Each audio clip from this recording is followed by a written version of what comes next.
Crowd here today. Just about everyone's here. The chapters we're in today, Exodus 16 and 17, come right on the heels of what we did, obviously, last week, chapter 15, but not just in an obvious way, as one part of, as one chapter follows the next, but in a theological way, a doctrinal way. The next part of the story here really is critical. So good morning to you. Let's look at Exodus 16 and 17. If you're watching live on Facebook, good morning to you. We're in Exodus, have been for a while. If you want to go back and look at the previous classes, you can do that, and we'll be in Exodus for the rest of the month until our Advent series begins, which won't be long. Last week in Exodus 15, we saw a hymn or a song that celebrated the same events that were narrated in chapters 12, 13, 14. So we get a narrative of the Exodus, the telling of the story, the sequence of events of the Exodus. And then we get the song that praises the Exodus, the song that praises what God has done, extolling the Lord for what he has done to bring us out.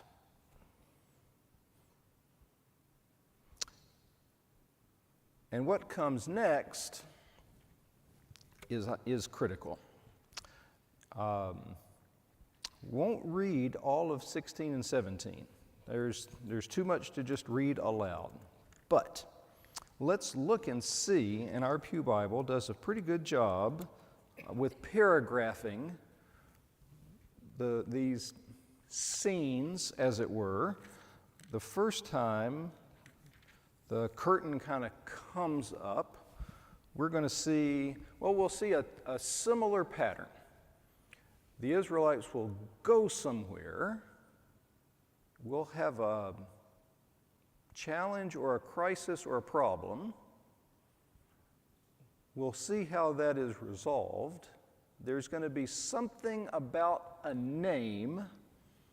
Something is named, or the name of the place will be important.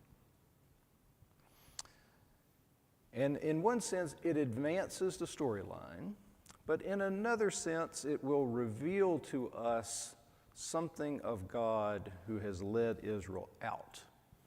Now we're out, now what? Okay. I don't know if this is like a sandwich, like we saw in the Gospel of Mark, where we would get kind of one thing interrupted by another.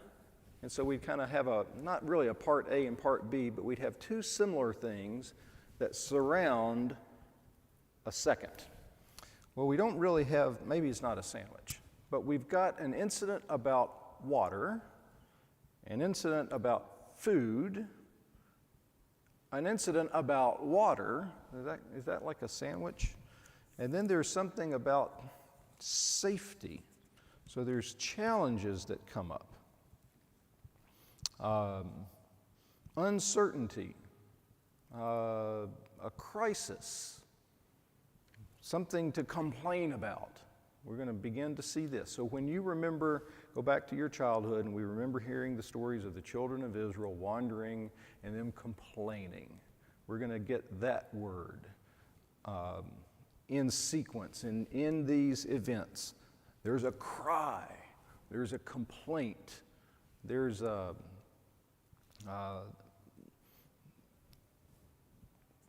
it's an open question about how this will end. We find ourselves in a situation we don't see a way out. So there's a cry, there's a complaint. Then there's resolution. Okay. Probably, why don't we just look at them and see them, and then we can think about them. Okay, so the first one is in chapter 15. If you look at it in our Pew Bible, it's that last paragraph, about verses 22 through 27. So notice there's a geographical move. There is a place or a name, a naming of a thing. Okay. Well, let's just look at that. So Moses led Israel on from the Red Sea, and they went out to the wilderness of Shur. They journeyed 3 days in the wilderness without finding water. Came to Marah, but couldn't drink the water at Marah because it was bitter. That's why it's named Marah, bitterness. Okay. There's the name. People grumbled, what are we going to drink? So he cries out to the Lord. Moses does. The Lord showed him a tree. When he threw it into the water became drinkable. Okay, just kind of pause. That reminds you of what happened in Egypt when he puts his, he does a sign in front of Pharaoh. You throw your rod down, it becomes a snake. Pick it up, it's okay. So there's some type of action which by itself doesn't necessarily. It's like, well, what does a tree have to do with water? Like, well, nothing, and yet everything. So there's an action which points beyond itself. What we've got is a bigger fish to fry, so to speak, than just the water. Yes? If you're going to throw a tree, that's got to be impressive. Yeah. That's a good question. How big's a tree? Right? Yeah. So there's some type of action. The Lord made a statute. Now here's the narrator giving us the significance of this. Okay, so there's the sequence of events. Now the narrator interprets for us. So you see this. Now this is what this means. The Lord made a statute and an ordinance for them at Marah. He tested them there. He said, if you'll carefully obey the Lord your God, do what is right in his sight, pay attention to his commands, keep his statutes, I will not inflict any illnesses on you that I inflicted on the Egyptians. I am the Lord who heals you. Okay, so there's an interpretation given for us. Here's what this means. A statement of meaning, a statement of significance. And then a geographical movement. And then they came to Abilene. There's 12 springs, 70 date palms. They camped there by the waters. There's a geographical movement. And then they departed from Abilene and came to the wilderness of Sin. Okay? And verse 16, verse 1, we get that geographical movement, so now we've kind of moved on. Literally and figuratively, kind of moved from one to another. All right?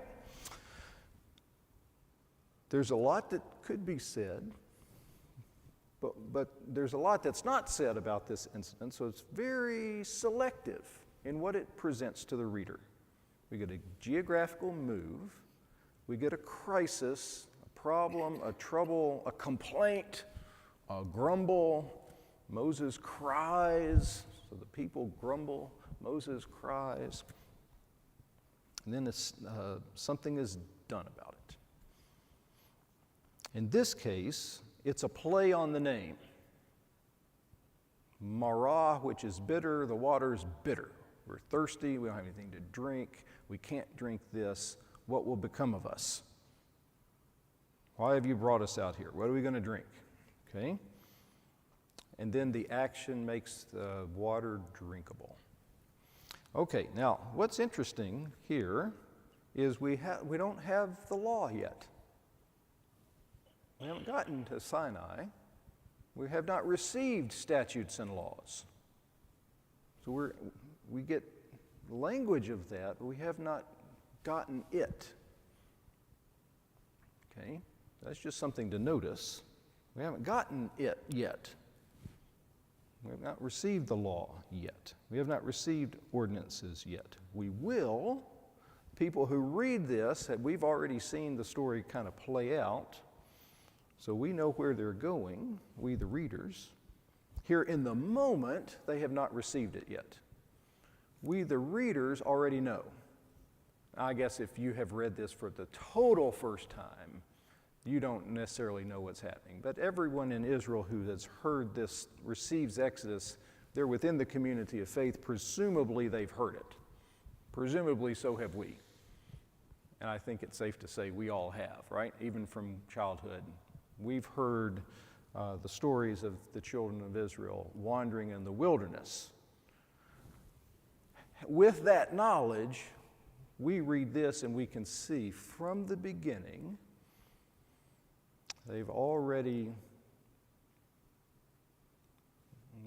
how do you phrase it? They're already, it's pretty incongruous from chapter 15 to from what we see narrated in 14:15, and they get out in the wilderness, and immediately the first thing we see is grumbling. They were just praising him a second ago. Turn the page. They're just praising him. And now they're grumbling. Okay? Well, very crisp narrative, very tight, a lot that could be said, not a lot that's said. Pretty tightly done. It's only a short paragraph. And then geographically we move. All right. I won't read all of chapter 16, but notice chapter 16. I'm resting on your memory of this story, or you've already read it. Okay? Notice there's a geographical move, 16 verse 1. The entire Israelite community departed from Elim and came to the wilderness of Sin, which is between Elim and Sinai, on the 15th day of the second month after they left the land of Egypt. Okay, so we have a bit of a chronological marker. We could go back a page or two to see the Passover is now at the beginning of the year. This is going to be the first day of the first month. So this is the 15th day of the second month. 6 weeks. Okay. We get some sequence, a little bit, some sequence. The entire Israelite community grumbled against Moses and Aaron in the wilderness. So there's that same language again. Do you have grumble, your versions? That's our Pew Bible says grumble. You may have complain, cry, okay, whine, yeah. Okay, now notice the Israelites say something again, just like they said something just a second ago. What are we going to drink? Now they say, if we'd only died by the Lord's hand in the land of Egypt, when we sat by the pots of meat and ate all the bread we wanted, instead you brought us here to make this whole assembly die of hunger. Okay. We had buffets back in Egypt. All you can eat. We come out here, nothing to eat. You brought us out here to die.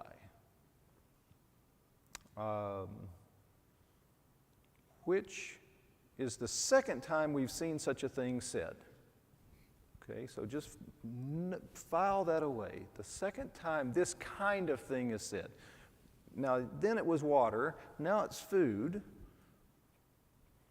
but it's the same kind of thing. Who are you, Moses and Aaron, and by extension, you and the God you represent have brought us, you've done us dirty. You told us one thing, you brought us out here and we're starving. You told us to come out, we came out, here we are, you brought us out, but you won't what? You brought us out to die. Sure doesn't take them very long to get grumpy. Doesn't take them very long to get grumbly, to get kind of whiny and complainy. Okay? Maybe the writer of Exodus really wants the readers to get a sense of this right off the bat. I've suggested the subsequent readers of Exodus, probably after, if you go through the end of the story of Exodus, it doesn't stop, it continues. The narrative does in the subsequent books all the way to the end of 2 Kings. So all of these books, even if you reach all the way back to Genesis, all the way to 2 Kings, there's kind of this multi-volume narrative that gets us to Babylon after the exile, coming back from Babylon, where we've got the people of God coming back to the promised land. The people and the land were together in one place, and now they're not. Or they have started to come back after the exile, and they have this whole narrative from the beginning, capital B beginning, until the end of 2 Kings, when we were carted off to Assyria, first Assyria and then Babylon. What is God doing with us? Can he be trusted? Okay. What is our place? What will our future be? Well, just as soon as they were brought out of Egypt, this narrative shows us there's grumbling from day one. Well, not day one, from week 6, okay? From the beginning, there's been grumbling, complaining. The question is, Yahweh, God of Moses and Aaron, are you trustworthy? Can we trust you? Okay. All right. Now this is longer than the end of the little paragraph at the end of chapter 15. So, the Lord says to Moses, I'm going to rain bread from heaven. That tells us something, just the first statement. If it's up for, I don't say up for grabs in a flippant way, but if it's unsettled, if it's an unsettled question about whether Yahweh is trustworthy or not, look at the first response. I will rain bread from heaven.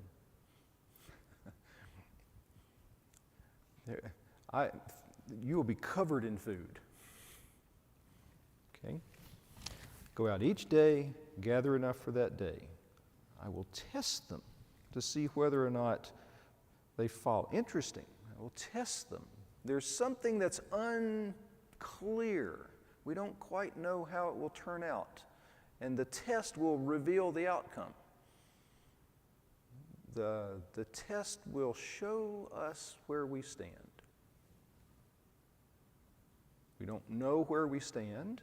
It's a bit of an open question, but we'll make it clear. Okay? We'll make it clear. On the 6th day, when they prepare what they bring in, it will be twice as much as on the other days. And so the narrative goes on. So they go out. They said to Israel, this evening you will know that it was the Lord who brought you out of the land of Egypt. Interesting way to connect that back to what he's done earlier. You will know something of Yahweh who's brought you out. He has heard your complaints. Interesting. He has heard your complaints about him. So that's something that I want to underscore here. The theological heart of this complaint is we're not sure about you. It's you we don't know about. What's unsettled is whether, Yahweh, you're trustworthy. Okay? Moses continued, the Lord will give you meat to eat this evening and all the bread you want in the morning. He has heard the complaints that you're raising. Who are we? Your complaints are not against us, but against the Lord. That's Moses to Israel. Okay. Well, I said I wasn't going to read it, and I started to just read it. Okay. If you go down to about verse 15, this is the beginnings of the play on words. Verse 15, and in our Pew Bible, it's right across the column in about verse 31. So then it happens. They go out, and there's this, if you read the instruction or the ingredients for processed cheese, don't do that. Just eat it and enjoy it. But don't look at the ingredients. It'll ruin it for you. All right? It's a cheese-like substance. Doesn't matter what's in it. It's delicious. Okay? So you're eating that cheese and you wonder, what is this? Right? What is this? Like, don't ask questions. You just enjoy it. Okay? Well, they go out and they eat and they say, what is this? That's the pun. That's the play on manna. What is it? Okay? What is it? This is unlike anything we've ever seen. We don't know what this is. Okay? I suspect the wonder, the mystery, there's mystery here. There's a question mark. We don't know what this is.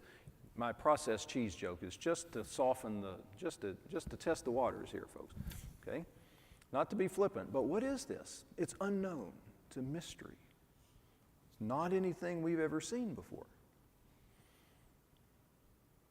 We have, again, in the narrative, what do we know? We know they come out to a place, there's a crisis in the place. Israel's first inclination is to grumble or complain. Depends on how our versions render it. And it's not just that's another awful day today. Not just the circumstances. It reflects on the identity of Yahweh. Who are you? What kind of God are you to bring us here and you're going to kill us here? At least we had food to eat back in Egypt. So there's a crisis. There's a theological complaint, a doctrinal complaint. Who are you, Yahweh, to bring us here? We don't trust you. And the answer is kind of a mystery. It provides for the need. And yet, what is it? Okay?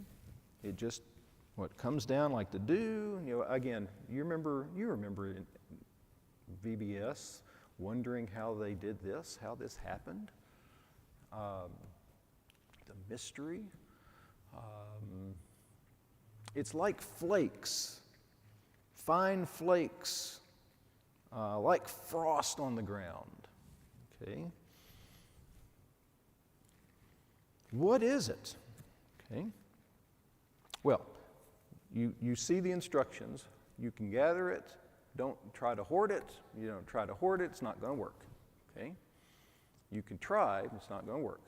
It'll rot, go bad, rancid. Okay? Every day you'll get it.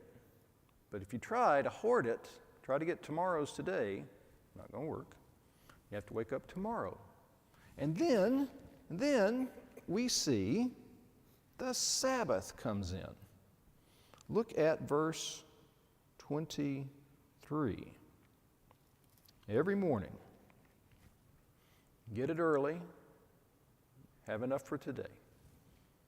At the end of the day, okay, not going to last. He says, this is what the Lord has said, tomorrow is a day of complete rest, a holy Sabbath. All right? I think this is significant because we have not received the Ten Commandments yet. If you want, you have to turn over a page or two. Chapter 19, Sinai, chapter 20, Ten Commandments. We're not there yet. Literally, we're not there yet. But we're almost there here. Think about that. We're almost there, and here we have Sabbath. Bake what you want to bake, boil what you want to boil, set it aside. There's one day when you can prepare it in advance, and it won't go bad. The one day when you can prepare it in advance is a day of rest, and we get this language Sabbath. There's that word, Sabbath. Okay? We, the readers of the narrative, we have already read Genesis, presumably. So we've already seen this language before. We have already, presumably, been told the stories in some sense, and we sort of already know that the law is coming. Statutes, ordinances, the language of back in 1525, statutes and ordinances. Keep them. Okay? Presumably, we've already heard about Sabbath. We already know what the ideal for Sabbath is. The point of Sabbath is that you can work all day, every day, and you still do not make your own, you still do not sustain your own life. So what you need to realize, you could work, why not work 24 hours a day? Why sleep at night? Right? There's always more work that you could do. You could. Just why do you stop working? Just because the sun goes down? You could work 24 hours a day, and still you could not sustain yourself. So you take a day, every seventh day, 1 day in 7, weekly rhythm, and you don't work. Not that there's not work to do. There's work to do. Plenty of work to do. It's not that you won't survive. In a sense, you won't. That's the point. You don't live by your own work. You live because God sustains you. This is from the beginning. The way that existence operates is because Yahweh sustains it. He rests and enjoys, and so you rest and enjoy because He's got it. The question, the crisis, the conundrum, the unsettled question, what we don't know is how are we going to eat out here? What kind of God are you? You brought us out here to kill us, brought us out here to starve us to death. We don't trust you. We'll give you food every day. You can't hoard it. You can 1 day out of 7 prepare it in advance, and it won't go bad. And that day you rest. That day is a holy Sabbath. Bake it, boil it, set it aside, keep it in the morning. It doesn't stink or have maggots in it. This one doesn't rot. In other words, when you try to do it for yourself, it won't work. When you realize that Yahweh will provide for you, that day's manna lasts another day. So even, think of the grace upon grace here. Even on Sabbath, you don't have to go out and gather. You don't have to gather the free food that comes down and miraculously appears. I mean, it's nice enough that you just kind of, I don't know how, again, me as an 8-year-old kid, what do they rake it up? Do they have rakes? Do they pick it up? I remember, I don't know what we used. Maybe it was cotton balls. It seems like it was cotton balls. It seems like, you have to imagine me, 8 years old, a room full of second graders, we're all wearing sheets because you have to dress the part. And we're going around the classroom with my memory is it was some type of basket.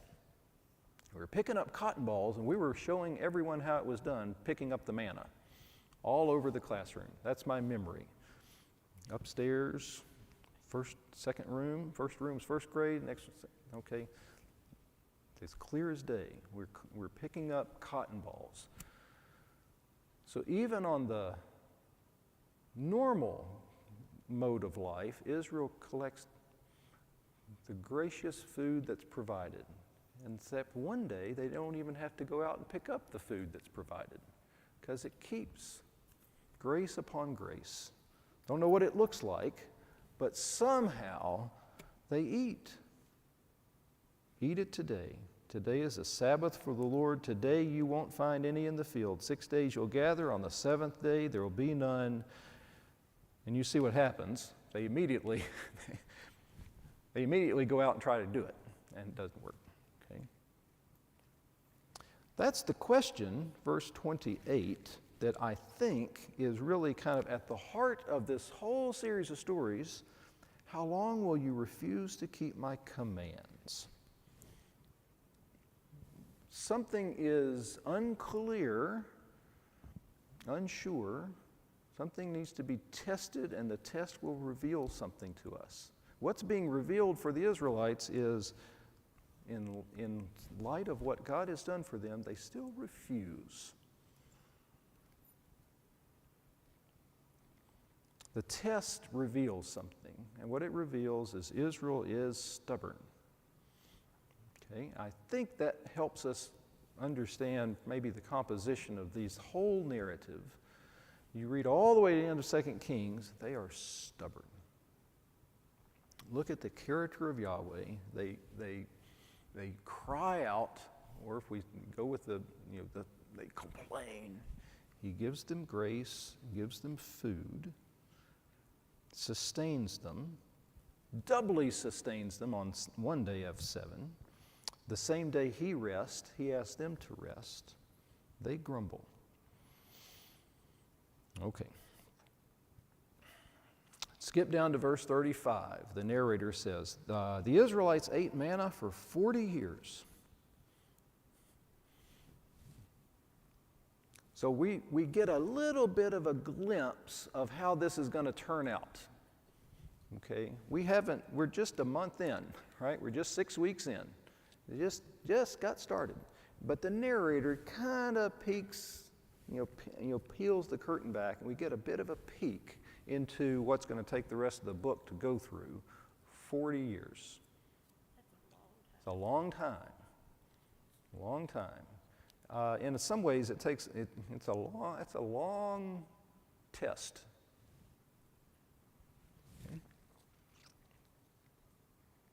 Okay. Next incident, chapter 17. I'm afraid time's going to get away from us. If we at least don't look at 17. Verses 1 through 7. So geographically, they leave. They left this place, went from one place to the next. Here it's Rephidim. And there's no water. Okay, so by this point, we're kind of primed to know what to expect. There's a geographical move. We come to a place, crisis, conundrum, unsettled question, open question, don't know what's going to happen. Okay, there is no water. They complain to Moses, give us water to drink. We're starting to see a pattern. Why are you complaining to me? Why are you testing the Lord? People thirsted for water, grumbled against Moses. Why did you ever bring us up out of Egypt to kill us here? So looks like our narrator is not choosing to do kind of another day in the life of Israel. Very selective. Here's an event at Massah. Here's an event, Ma'anah. Here's an event, it's another M name. Let's go down and let's see. So Moses cries to the Lord, what are we going to do? Moses answered, go on ahead. Take some of the elders with you. Take the staff that you struck the Nile with. Again, what's going to happen here really very intentionally takes up elements that we just seen. We need Israel to see that the God who brought you out of Egypt and who did something there is doing something for you here. What happened then happens now. The God who delivered you from Egypt will deliver you from this crisis. Okay? Take the staff, the same staff from there, here, okay? I am going to stand in front of you on the rock at Horeb. You hit the rock, water come out of the rock, people have water to drink. So he did this. He named the place Massah. Our Pew Bible has a footnote. Whoa, it's small. Testing. He named it Massah and Meribah, which is quarreling, because the Israelites complained. And they tested the Lord and they said, is the Lord among us or not? So it's the same kind of thing over again. There's a camp, it's a church camp in Tennessee, Camp Meribah. And from what I understand, it's delightful. Why they named the Camp Meribah, I don't know. I think it's because God provides for the people, which is what he did here. But just the kind of the, I know why they named it. It's a sweet name. He has turned our thirst into abundance. He's provided for us, yes. It also means quarrelsome, which is not always the most pleasant thing to think of when you get a bunch of, youth group kids out and go fight and quarrel and bicker with each other, for 2 weeks in the summer. Well, I joke. But the place name is important. Meribah. So when you go to Massah, when you go to Meribah, so these names, seems to me, meant something to the people who read Exodus. Oh, that's what happened here. That's why this is called what it's called. Okay, look at verse 8. Last one. At Rephidim, for the first time, we're going to see the threat is not kind of a hunger threat, a thirst threat. It's an external people threat. Here it's Amalek, the Amalekites. Amalek came and fought against Israel. So while we're here, it's kind of a tack on. It's at the same place, Rephidim. Open question. We don't know what's going to happen. We have not seen this before. There's a violent threat from a group of people, the Amalekites. Okay. This is where Moses holds his hands. We do well. Hands get tired. Remember that story? That's here. Aaron and Hur, they support his hands on one side and on the other, and it's so that his hands remain steady till the sun goes down and Joshua prevails over Amalek. The Lord says to Moses, "Write this down on a scroll as a reminder and recite it to Joshua. I will not completely blot out the memory of Amalek under heaven." Interesting. We saw just from chapter 15 God's intent for Israel. They praise him. What you have done, may everyone hear about what you've done, and we bring the nations in. The covenant that God has with Israel is for the sake of all people. And right off the bat, we see another group who presumably have heard of the Exodus. We'll see other groups have heard of what Yahweh has done. And their first response is violence against the people, which threatens the promise for all people. So we have got a battle. Okay? Just like Pharaoh wants to stand in front of the promise, squelch the promise, so the Amalekites. Even in the judgment, I will not blot their memory out. Okay. Moses built an altar. He named it, "The Lord is my banner." All right, now we've got a footnote in our Pew Bible. Again, boy, it's small. Yahweh Nissi, or Jehovah Nissi. I don't know if you've seen these Bible studies where they do the different names of God. Here's one of those. Jehovah Nissi, Yahweh Nissi. What's it mean? It means the Lord is my banner. Okay? Indeed, my hand is lifted up towards the Lord's throne. The Lord will be at war with Amalek from generation to generation. So there's a place name, or a people name, or a name of a phenomena that helps us remember.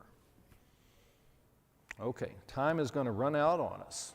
But time after time after time, incident after incident, chapter 16, 17, tells us something of the character of Yahweh.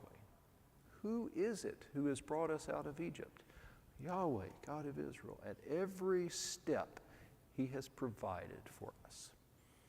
And at every step, we who have been provided for grumble and complain. Let the reader take note. Okay? Let the reader take note. Well, we've got more to do. We'll do that next time. Thanks for being with us.